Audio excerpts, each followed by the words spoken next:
안녕하세요. 저는 33살 결혼 3년 차 된 여자입니다. 제가 여기에 사연을 신청한 이유는 그동안의 결혼 생활 동안 겪게 된 일들에 대해 여러분들께 알려드리고자 컴퓨터 앞에 앉았습니다. 지금도 정신적으로 힘든 상황이고 어떻게 하면 좀 더 행복하게 살아갈지 걱정입니다. 제 사연을 들으시고 만약 자신이 사연의 주인공의 인생이라면 어떤 삶을 살아갈지 의견 주시면 정말 감사하겠습니다. 벌써 결혼한 지 3년 차가 되었고 그동안 많은 눈물을 흘렸지만 지금도 제 삶은 진행형입니다. 그 이유를 지금부터 말씀드릴게요. 3년 전 결혼 이후 처음으로 남편이 부모님과 함께 여행 계획을 준비했었어요. 그동안 살면서 부모님과 제대로 된 여행을 다녀본 적도 없었는데 남편이 제 마음을 알았는지 함께 떠날 수 있게 준비해준 모습이 너무 고마웠어요. 첫 여행이다 보니 동해 바다를 선택하게 되었고 날씨 또한 춥지도 덥지도 않았던 5월에 남편이 계획한 대로 움직였어요. 결혼 이후 첫 여행이라서 그런지 너무 설렜고 사위 하나 잘 뒀다며 행복해 하시는 모습을 보니 저 또한 뿌듯했습니다. 그런데 도대체 뭐가 문제였을까요? 그저 좋은 추억 만들고 지금 이대로 소소한 행복만 가지며 살고 싶었는데 갑자기 찾아온 불행은 한순간에 모든 걸 빼앗아가고 말았어요. 즐거운 여행을 마치고 집으로 돌아가고 있는데 부모님이 약속이 있다며 집에 거의 도착했을 때 차에서 내리길 원했어요. 그래서 남편이 갓길에 차를 세워 조심히 내려드렸습니다. 그렇게 부모님과 헤어지는 인사를 나눈 뒤 저희도 집으로 돌아가려고 출발을 하던 도중 갑자기 뒤에서 엄청난 굉음과 함께 말도 안 되는 일이 벌어지고 말았어요. 저희 앞으로 지나가던 덤프트럭은 힘겹게 멈춰섰지만 귓가에 들려오는 사람들의 비명소리에 고개를 돌렸고 차마 눈뜨고 보기 힘들 장면을 보고야 말았습니다. 남편은 급하게 차에서 내려 주위 교통을 통제한 뒤 곧바로 119에 신고를 했지만 저희 부모님은 미동조차 없었어요. 그런데 주위에서 공사를 하고 있던 도중이었는지 너무 큰 충격에 차에서 내리지 못했던 저는 무서움에 떨고 있었고 뒤에서 급하게 달려오던 트럭은 교통사고가 난 장면을 목격하곤 급하게 브레이크를 밟았지만 미끄러지면서 중심을 잡지 못한 채 비틀거리다가 제가 타고 있던 차에 돌진을 하게 되었고 그 이후 아무런 기억도 나지 않았어요. 눈을 떴을 때 이미 병실에 누워 있었습니다. 얼마의 시간이 흘러버린 건지 충격적이게도 창밖에는 눈이 펑펑 내리고 있었네요. 천천히 몸을 일으켜 보려 했지만 전혀 말을 듣지 않았어요. 몸의 감각 또한 거의 느껴지지 않아 그때부터 살아있다는 거에 대한 좌절감에 너무나 괴로웠네요. 몸 하나 움직일 수 없는 상태로 살아있다는 게 무슨 의미가 있겠어요. 눈을 뜨자마자 흘러버린 눈물에 병실로 들어온 남편은 급하게 달려와 괜찮냐며 담당 의사를 불렀고 이제부터 시작이라는 말을 듣게 되었네요. 살고자 하는 의지는 전적으로 저에게 달렸다며 신경이 죽은 게 아니기 때문에 앞으로 열심히 노력해 재활치료한다면 일상생활에는 크게 문제 없을 거라는 의사의 진단을 듣게 되었습니다. 너무 오랜 시간 정신을 잃었었는지 온몸의 근육이 쇠약해졌고 말 또한 잘 나오지 않았지만 그래도 조금씩 몸이 회복되고 있는 걸 느끼고 있었어요. 남편에게는 부모님의 소식을 물어봤지만 고개를 떨군 채 이미 장례를 치렀다는 말을 들었고 저는 기적적으로 살아있을 수 있었다네요. 살아있는 게 어디야? 나도 모든 걸 한순간에 잃어버릴 뻔했다고. 당신마저 이렇게 될 거라곤 전혀 생각하지 못했어. 전부 내 잘못이야. 여행 가자는 말만 하지 않았다면 이런 일은 발생되지 않았을 텐데 그때 그냥 집 앞에 내려드렸다면 지금 모두가 무사할 수 있었을 텐데 내 판단이 모두를 불행하게 만들었어. 당신마저 잃게 될까봐 하루하루가 너무나도 힘들었다고. 사라져서 고마워. 내가 앞으로 잘할 테니까 일단 회복하는 데만 힘쓰자. 그래야 장인어른 장모님 계신 곳에 가보든지 할 거 아니야. 의사 선생님이 이제부터가 시작이래. 당신이 일어나려는 의지가 얼마나 강하냐에 따라 회복 시기가 달라질 수 있다고 하니까 옆에서 최대한 도와줄 테니 우리 같이 노력해 보도록 하자. 남편의 말에 그저 아무 말 없이 눈물만 쏟아내었어요. 부모님 장례식에 참석도 하지 못한 상태에서 겨울이 올 때까지 누워만 있었으니 정신이 온전치 못했고 깨어났어도 재활을 하려는 의지가 바로 생기지는 않았습니다. 그리고 이 소식을 듣게 된 시모가 찾아오셨고 누워있는 모습을 보시곤 하염없이 눈물을 쏟아내셨어요. 남편 말로는 매일 저녁마다 곁에서 자리를 지켜주셨다며 저에게 많은 신경을 써주신 것 같았어요. 너무나도 고마웠고 제 손을 어루만져주시는 시모의 손길이 따뜻했어요. 모든 걸 회복하는 데는 상당한 시간이 필요로 했습니다. 깨어나고부터 거의 1년 동안은 병원 신세를 졌던 것 같아요. 모든 걸 아낌없이 지원해주는 남편에게 항상 고마웠고 재활을 하면서 조금씩 걷게 되니 정신력도 맑아지고 어느 순간부터는 회복 속도가 상당히 빠르게 올라왔습니다. 그렇게 1년이 지나고 의사는 병원에서의 삶보다 집에서 생활하며 일상생활을 하길 원했어요. 그리고 잦은 외출을 하는 게 도움이 된다고 설명해 주면서 그걸 듣게 된 시모가 저희 집에 찾아와 함께 생활하게 되었네요. 남편은 밖에서 돈을 벌어오고 시모의 도움을 받아 일상생활에서 할 수 있는 재활을 하며 시간을 보내고 있었어요. 글쎄 좀 더 걸어보래도 하루빨리 정상으로 돌아오고 싶은 게 아니야. 도대체 왜 이렇게 의지가 없어 보여? 밖에서 고생하고 있는 우리 아들이 불쌍하지도 않아.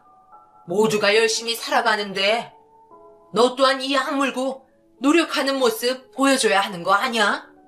밤만 축내지 말고 결과를 보여주란 말이야. 쓰잘머리 없는 생각만 하지 말고. 알겠어? 어머님, 무슨 말을 그렇게 하세요? 저도 할 수 있는 데까지 최선을 다해서 노력하고 있는 거라고요. 요즘 들어 왜 이렇게 화를 많이 내시는 거예요? 제가 무슨 잘못이라도 했나요? 마음에 들지 않는 부분들이 있다면 설명을 해주셔야 고치던 하죠. 네가 지금 내 앞에 있는 자체가 나에게는 곤욕이고 최악이다. 이런 삶을 누가 좋다고 살고 싶겠어? 너는 지금 행복하니? 아니잖아. 더 이상 예전에 잘해주고 웃었던 시애미를 바라지 말거라. 네가 사고 난 이후 우리에게는 절망밖에는 안 남았으니까. 예전과 다르게 교통사고 이후 시모의 행동은 점점 제 마음을 아프게 했어요. 온전치 않은 몸 때문에 남편에게 짐이 되는 것 같은 느낌에 시모는 그런 제가 마음에 들지 않았던 것 같아요.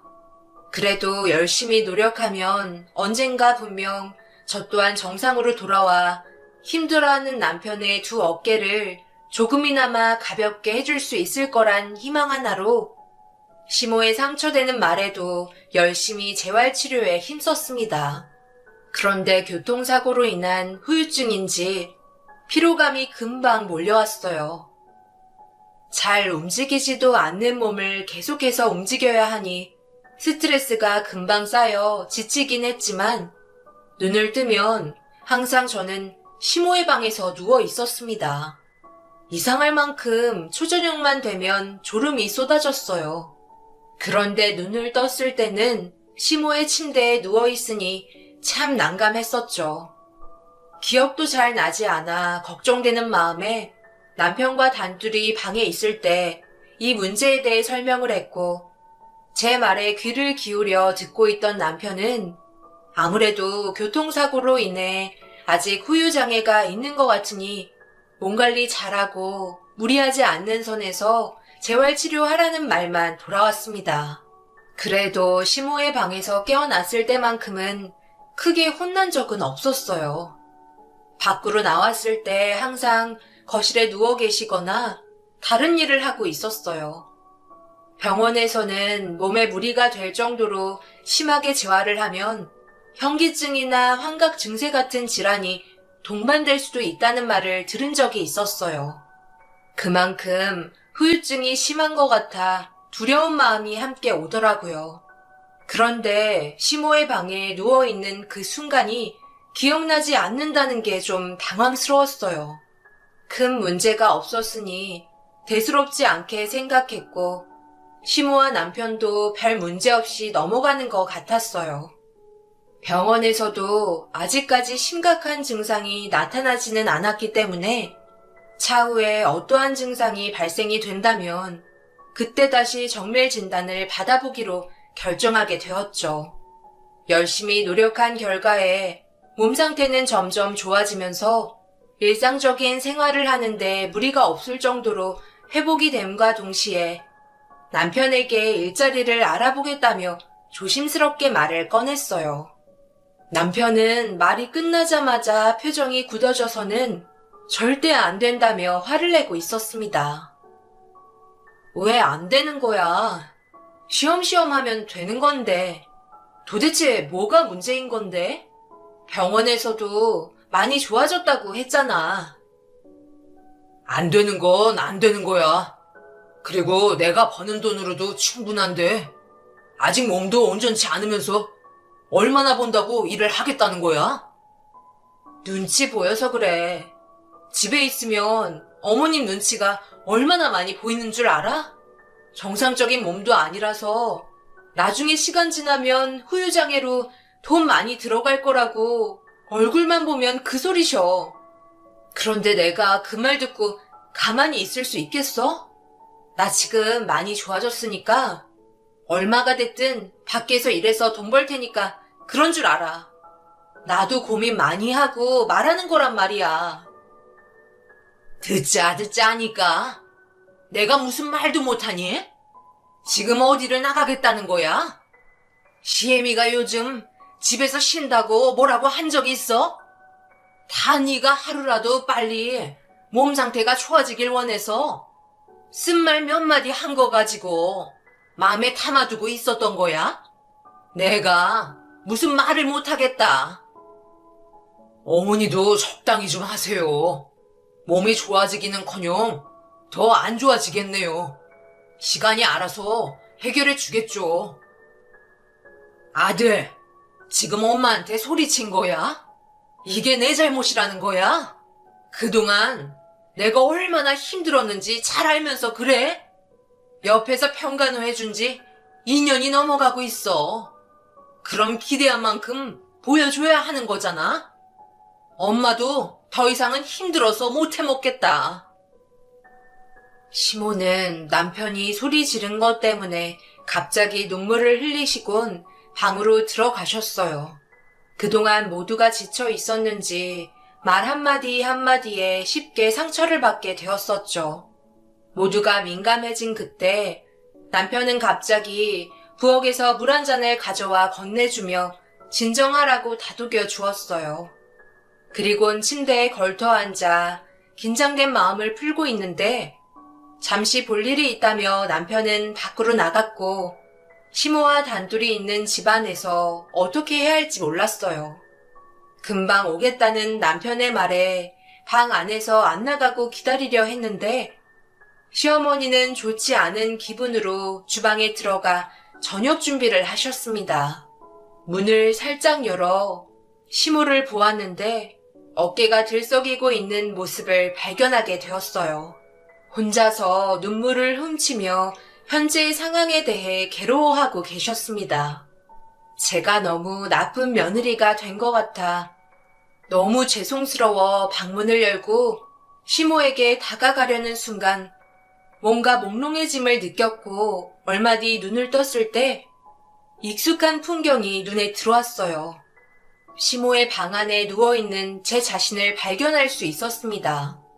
시간이 지날수록 점점 빈도가 잦아지는 몽롱함이 불쾌해지기 시작했어요. 하루 이틀도 아니고 거의 매일 반복되는 현상에 도대체 뭐가 문제인지 고민이 많았습니다. 아무래도 안 되겠다 싶어 병원을 다시 찾아가 정밀 검사를 받아봐야 할 것 같았어요. 그래서 어색한 분위기 속에 함께 모여 저녁 식사를 하던 도중 다시 한번 몸이 이상한 것 같다는 말을 꺼냈습니다. 요즘 들어 몽롱함이 자주 발생되는 것 같아요. 거의 초저녁쯤에 찾아오는 것 같은데 왜 그런지 모르겠어요. 어머님이 방에다 눕히시는 거예요? 항상 눈만 뜨면 어머님 방에 누워있는 것도 이상하고요. 그래서 이번에 병원에 한번 가보려고요. 뭐 하러 가? 얼마 전에 다녀왔잖아. 가봤자 진정제밖에 터줘. 그리고 아직 교통사고에 후유증이 남아있어서 그러겠지. 그때 머리에 상당한 충격을 받아서 약간의 후유증이 남아있다고 했었잖아. 집에서 최대한 몸 관리 잘하면 좋아질 거야. 너무 걱정하지 말고 처방해 준 약만 잘 먹으면 돼. 그리고 지금까지 별일 없이 잘 지내오고 있잖아. 문제될 거 없어. 내가 다른 방법도 최대한 찾아볼게. 최대한 몸에 무리 안 가는 쪽으로. 괜히 그러다 또 문제 생길라. 그냥 집에 박혀 있거라. 잔소리 한다고 기분 나빠하니까 입 다물고 있으면 되잖아. 시모의 기분이 풀리지 않은 상태에서 좋은 말이 오고 가지는 않았어요. 서로가 많이 지쳐 있어 어느 정도의 휴식이 필요해 보였습니다. 홀 시어머니라 외로움을 많이 타시는 것 같아 분위기 전환 겸 남편에게 잠시 동네 공원 좀 걷고 싶다고 얘기했어요. 그래도 한평생 함께 지내야 하는데 계속해서 얼굴 붉히고 싶지 않아 기분 좀 풀어드리고 싶었습니다. 시모는 괜찮다며 집에 있는 게 쉬는 거라 얘기했지만 바깥 공기도 쐬고 싶은 마음도 있었기 때문에 같이 나가자고 한 번 더 말을 하는 순간 갑자기 시모가 어딜 나가냐면서 소리를 질렀고 예상하지 못한 모습에 너무 당황스러워 결국 눈물을 흘리고 말았어요. 남편은 그만하라며 화를 내면서 또다시 분위기는 좋아지지 않았네요. 날이 가면 갈수록 예민해지는 시모의 기분에 저 또한 기분이 우울해졌어요. 결국 방법을 해결하지 않으면 조만간 서로 의지해야 할 가족관계가 무너질 것 같아 남편과 둘이 있을 때 조심스럽게 말을 꺼냈어요. 시간이 지나면 지날수록 서로의 마음은 점점 더 골마가는 것 같았거든요. 이대로 사는 게 좋은 방법은 아닌 것 같아. 서로 웃으면서 지내도 모자랄 판에 눈 뜰 때부터 눈 감을 때까지 안 좋은 말만 오가다 보니 상처도 많이 받는 것 같아. 나 아직 부모님 잃은 정신적인 충격도 가시지 않았어. 어머님이 내 몸 좋아지라고 도와주시는 건 정말 감사한데 그게 오히려 독이 되는 것 같아. 당신도 잘 알잖아. 어머님이랑 내가 얼마나 사이가 좋았는지. 그런데 지금 봐봐. 하루에도 눈물을 안 흘리는 적이 없다고. 무슨 교대 근무도 아니고 어머님이 눈물 흘리시면 다음에는 내 차례고 그리고 당신은 나랑 어머님 몰래 눈물 흘리잖아. 내가 당신 눈물 흘리는 거 몇 번이나 본 줄 알아? 이렇게 사는 게 좋은 방법은 아니지. 그렇다고 모든 걸 두 손 놓고 지낼 수도 없는 거야. 서로가 최선을 다하고 있기 때문에 실망도 큰 법이고 조심하려는 것도 있는 거야. 오빠는 분명 좋아질 거라고 믿고 있고 우리에게도 웃는 날이 찾아올 거야. 서로 떨어져서 지낸다고 해도 과연 사이가 좋아질까? 얼굴 안 보면 서로에 대해 더 쉽게 막대할 수도 있다고. 당신도 머릿속이 복잡하지? 나도 그렇고 어머니도 마찬가지야. 앞으로 우리가 하루 이틀 살 것도 아니잖아. 오래오래 행복하게 살아야 하는데 그러기 위해서는 만사태평하게 넋 놓고 바라볼 수는 없다고. 어머니가 저러는 것도 다 이유가 있는 거니까 그냥 넘어가자. 내가 내일 다시 한번 얘기할게. 그거 하나만 알아줬으면 좋겠어.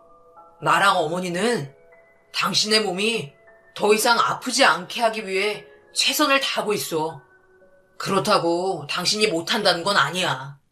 지금도 충분히 잘하고 있지만 우리의 심정도 이해해달라는 거야. 남편과 대화하면서 이해를 못하는 건 아니었지만 그래도 마음이 편치 않아 걱정이 한가득이었어요. 모든 일이 잘 될 거라며 저를 안아주면서 심적으로 안정을 찾게 도와주었네요. 그렇게 다음날 시모를 도와 아침을 함께 준비한 뒤 남편 출근하는 거 현관 앞까지 배웅하곤 또다시 반복되는 하루의 일상을 보내게 되었습니다. 시모는 그날따라 뭔가 많이 바빠 보이는 듯 했어요. 그리고 약속이 잡혔는지 집에서 쉬고 있으라며 절대 나오지 말라고 신신당부한 뒤 시모도 밖으로 나가셨네요. 정말 오래간만에 혼자가 되었고 조용한 집안을 둘러보며 거울에 비친 현재의 모습을 보고 있었어요. 수술 당시 짧아졌던 머리는 어느새 단발이 되었고 헬쑥해진 얼굴을 손으로 만져보면서 평생 머릿속에서 지워지지 않던 과거의 기억이 떠올랐어요. 그렇게 한참을 거울 앞에서 있던 도중 매일 저 때문에 고생하시는 시어머니에게 저녁 한 끼 대접해드리고 싶어 밖에서 장을 봐와 저녁을 차려드릴까 하는 생각이 머릿속을 스쳐 지나갔네요. 그래서 동네 앞이라 큰 무리는 안 될 것 같아 옷을 갖춰 입고 천천히 걸음을 뗐습니다. 누구의 도움 없이 교통사고가 난 이후 처음으로 혼자 외출을 하는 거였어요. 불안과 떨림에 공존된 마음을 가지고 한 계단 한 계단 내려가는데 확실히 두렵긴 하더라고요. 자연스럽게 걷는다는 게 얼마나 힘든지 외출을 하면서 다시 한번 느꼈고 그렇게 거북이 걸음으로 목적지인 마트를 향해 움직였습니다. 다행히도 걸어가는 동안 사고 없이 마트에 도착을 했어요. 동네 마트라 손님이 많지 않아 부딪힐 문제도 없어 여유롭게 장을 본 뒤 배달을 요청하게 되었습니다.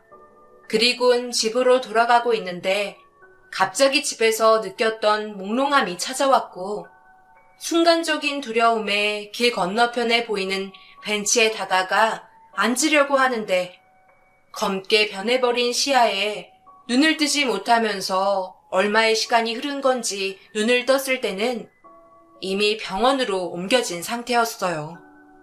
그리고 제 앞에는 저를 지켜보고 있던 남편과 시어머니가 화가 많이 난 얼굴로 바라보며 화를 내기 시작했어요. 걱정했다는 말 한마디에 차마 얼굴을 들 수 없었네요. 왜 이렇게 시키지도 않은 행동을 사서 하는 거야? 시애미가 나갈 때 뭐라고 그랬어?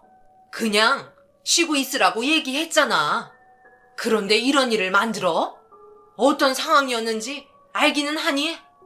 횡단보도에서 갑자기 쓰러졌단다. 집에 있으면 내가 보살펴주면 되지만 아무도 없는 상황에서 횡단보도에 쓰러져 버렸으니 어떨 것 같아? 아주 동네가 난리도 아니었다고. 제발 시키지도 않은 행동은 안 하면 안 되겠어? 가만히 있는 게 그렇게 힘드니? 이런 고생을 왜 사서 하냐고. 내가 제명에 못 살 것 같다. 이번 일은 당신이 잘못한 게 맞아. 그러니 어머니께 사과하고 2번 다시 이런 행동을 하지 않겠다고 약속해. 시모와 남편의 얼굴은 걱정이 한가득했고 그래도 서운한 감정이 없는 건 아니었어요. 나름 좋은 관계 유지하고자 했던 행동인데 이런 상황이 생기게 될 거라곤 저도 전혀 알지 못했었으니까요. 다행히도 약간의 타박상 정도여서 퇴원을 하게 되었고, 집에 도착하니 배달되어 있던 식재료를 시어머니와 함께 정리하면서 저녁을 준비했어요.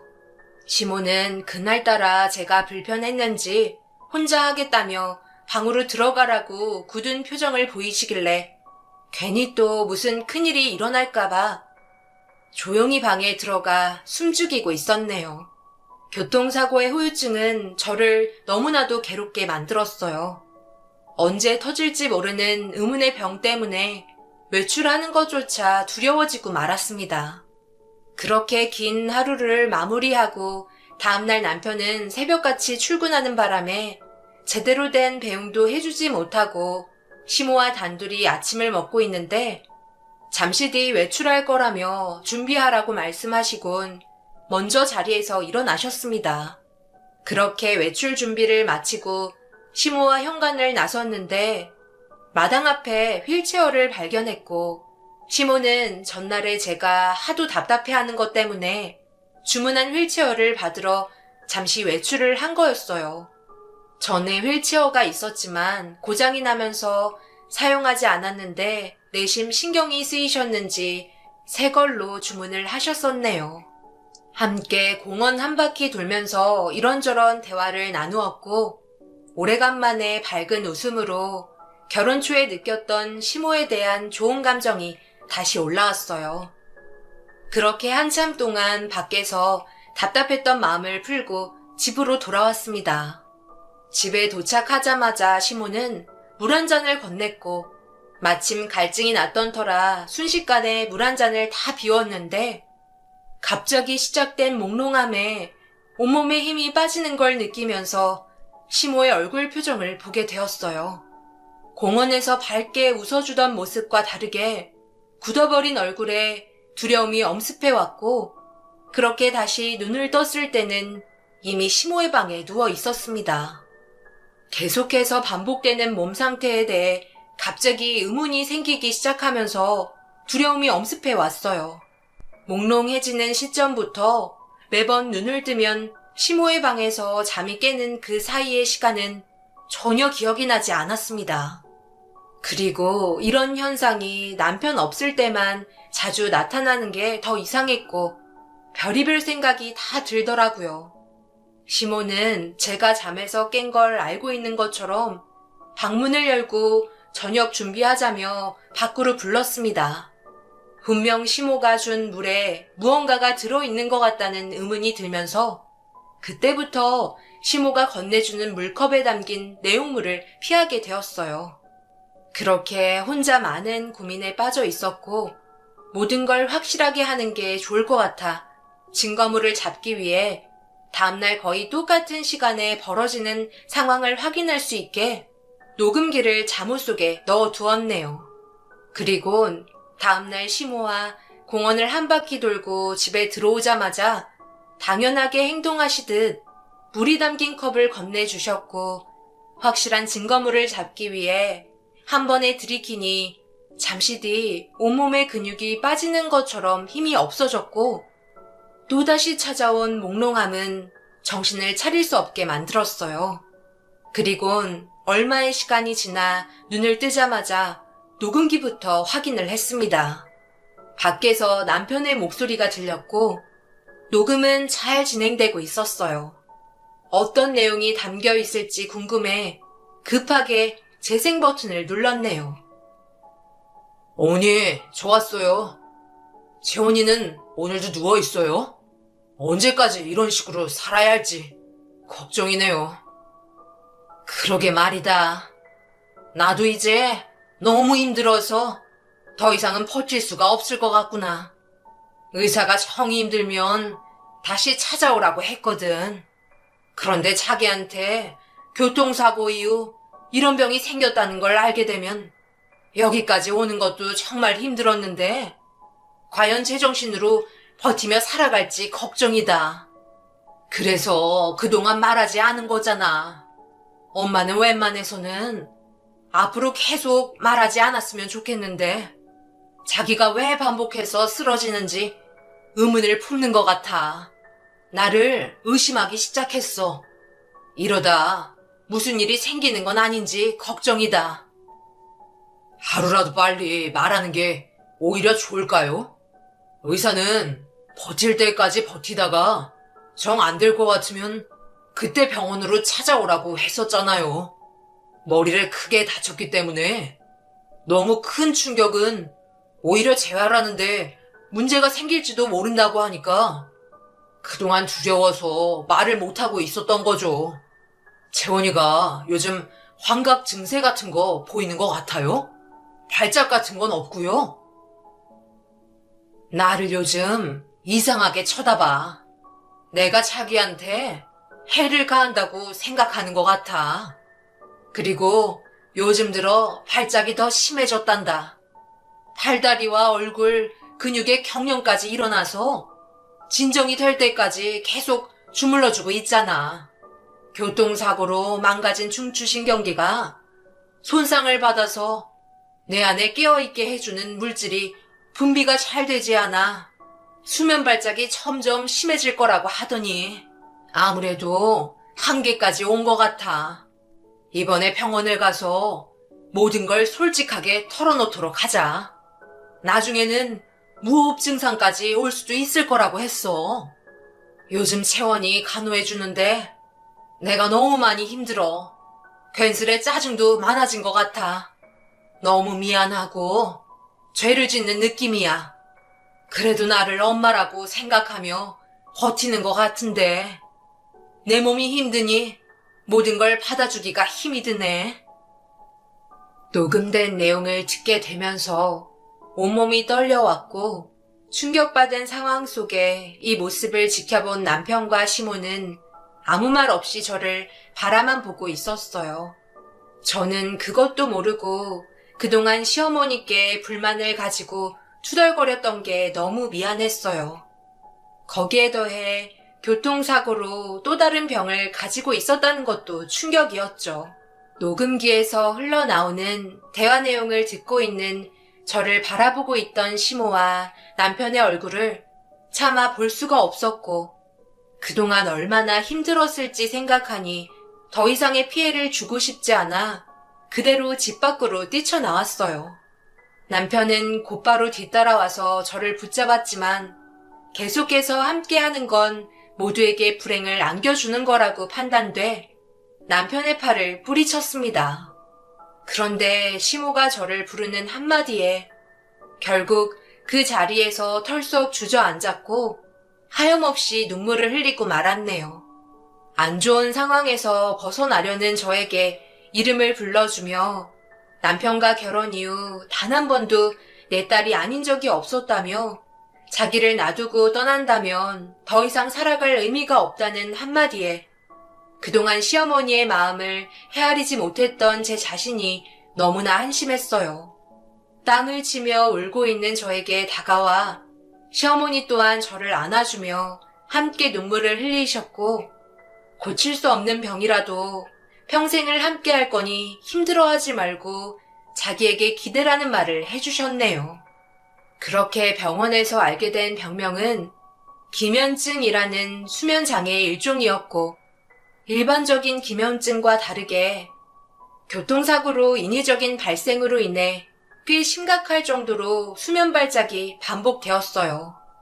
제가 알지 못했던 순간순간마다 수면 발작은 계속해서 이루어졌고 집이 아닌 시모와 공원을 돌아다닐 때도 저도 모르게 수면 발작이 일어나고 있었다는 걸 알 수 있었습니다. 수면 발작이란 참을 수 없을 정도로 수면이 엄습해 오는 건데 이때 동반되는 근력 손실과 함께 환각 증상이 반복적으로 발생된다는 걸 들을 수 있었고 그로 인해 근육을 움직일 수가 없게 되어 경련이 일어나는 증상이 함께 와 매일 시어머니는 그런 제가 안쓰러워 온몸을 주물러 주셨다는 걸 알 수 있었어요. 그동안 저 때문에 얼마나 힘드셨을지 생각하니 너무 죄송스러웠고 제가 겪고 있는 병이 충격적이게도 완치가 될 수 있는 병이 아니라 깨어 있으려면 각성제를 매일 복용해야 한다는 게 문제였어요. 머리를 다쳤던 저로서는 매일 복용하는 약이 좋지 않다는 결론 때문에 최대한 미루고 있었던 거였고, 거기에 따른 시어머니의 희생이 동반되었던 거죠. 자신이 편하시려 했다면 분명 매일 깨어 있을 수 있게 하는 각성제를 복용하게 놔두셨겠지만, 온전히 제 몸 안 좋아질까봐 시어머니의 몸을 계속해서 희생하고 있었다는 게 마음이 너무 아팠습니다. 지속적인 약물 치료는 내성이 생기기 때문에 특정한 날을 제외하고는 계속해서 모든 수고를 시어머니가 혼자 감당하고 계세요. 일시적인 증상이라 타인의 도움을 받기에도 난감한 상황이죠. 남편과 시부는 곁에 있어주는 것만도 감사하다고 말하고 있지만 제 마음은 그렇지 못하네요. 모든 걸 아낌없이 내어주시는 시어머니를 보고 있으면 저도 모르게 눈물부터 흐릅니다. 제 사연을 들어주신 여러분들, 저희 가족이 앞으로 이 상황을 반복해서 살아야 하는데 좀 더 효율적인 삶의 방식을 알고 싶어서 이렇게 도움을 요청하게 되었어요. 그리고 매일 저를 위해 희생을 해주시는 저희 시어머니께 좋은 말씀 많이 해주시면 정말 감사하겠습니다. 많은 분들이 저희 시어머니를 응원해주시고 있다는 걸 알려드리고 싶어서 사연을 신청했으니 좋은 말씀 많이 해주시면 여러분들 댁에도 분명 행복이 가득하실 거예요. 꼭 그렇게 되도록 저 또한 기원 드리겠습니다. 현재 자신에게 처한 삶을 어떤 식으로 받아들이고 살아야 하는지가 제일 중요한 것 같아요. 힘겨웠던 삶보다 앞으로 살 날을 웃음 잃지 않게 열심히 살아가 보도록 하겠습니다. 제 사연 들어주셔서 감사합니다. 언제나 좋은 일 가득하세요.